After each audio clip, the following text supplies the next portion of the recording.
Hey there, Matt from 2A Cops. Today is Friday, September 26th, and I am out in the shop here to talk to you about two things. One, my absence. It has been quite some time since I put out a video, probably in the neighborhood of 2 months. I don't know exactly. It's probably more than 2 months now. And I apologize for that. Unfortunately, cancer sucks. My mother got cancer for the second time around. She beat it the first time.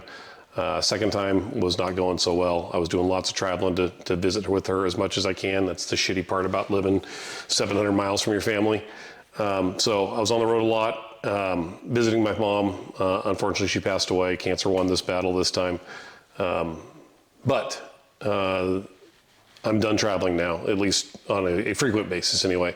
So I am going to be getting back to work here. And then speaking of getting back to work, so if you follow me over on Facebook or on Twitter, you will have seen me posting a picture of a lower receiver, and the model of that lower receiver is the Cheap Bastard. And I mentioned that we are going to be putting together a gun. It's an 11.5 pistol. And this is via Boise Black Rifle, the gun store that I work at.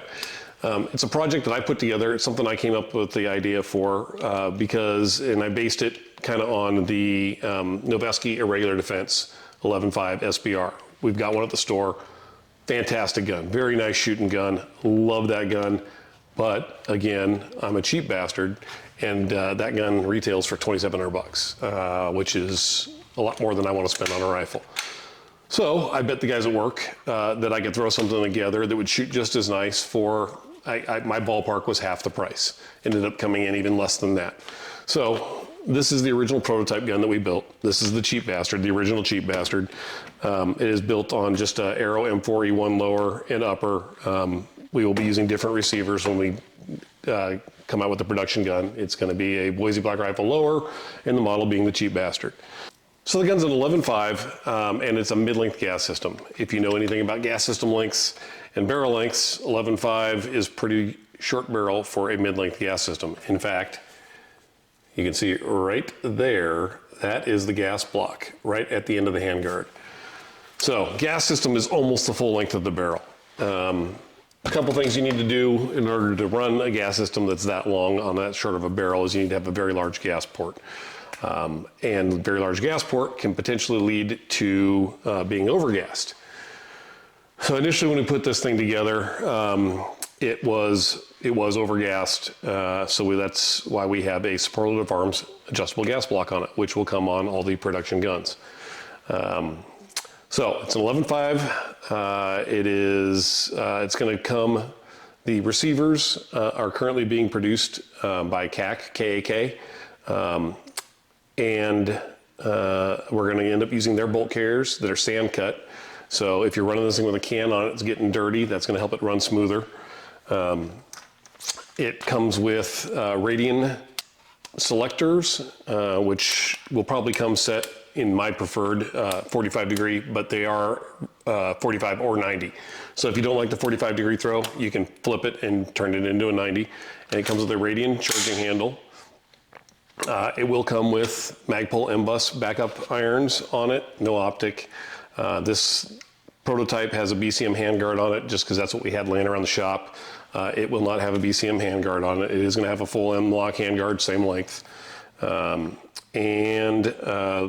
full ambi controls on the lower, ambi mag release, ambi. The only thing it's not going to have is the ambi bolt catch. So ambi safety, ambi mag release, ambi charging handle.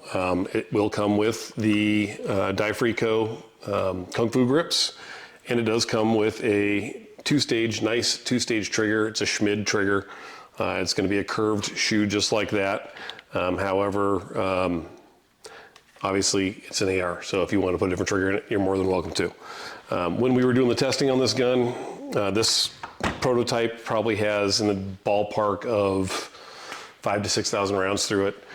We ran it at our most recent range day event. We took that upper and put it on one of our registered machine gun lowers, and we probably put 1,500 to 2,000 rounds through it at the range day event, and that was suppressed full auto. So that upper has been run and run hard, and it has been 100% reliable. The lower is it's going to be a standard mil-spec lower. It's a standard mil-spec M16 cut lower, so if you legally can, you'd be more than able to convert that thing, or it will take an FRT.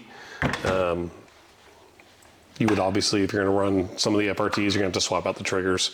But price-wise, the Noveske that we used as a inspiration for this is a $2,700 rifle. It's no longer available. It's been discontinued, but original MSRP was right at $2,700.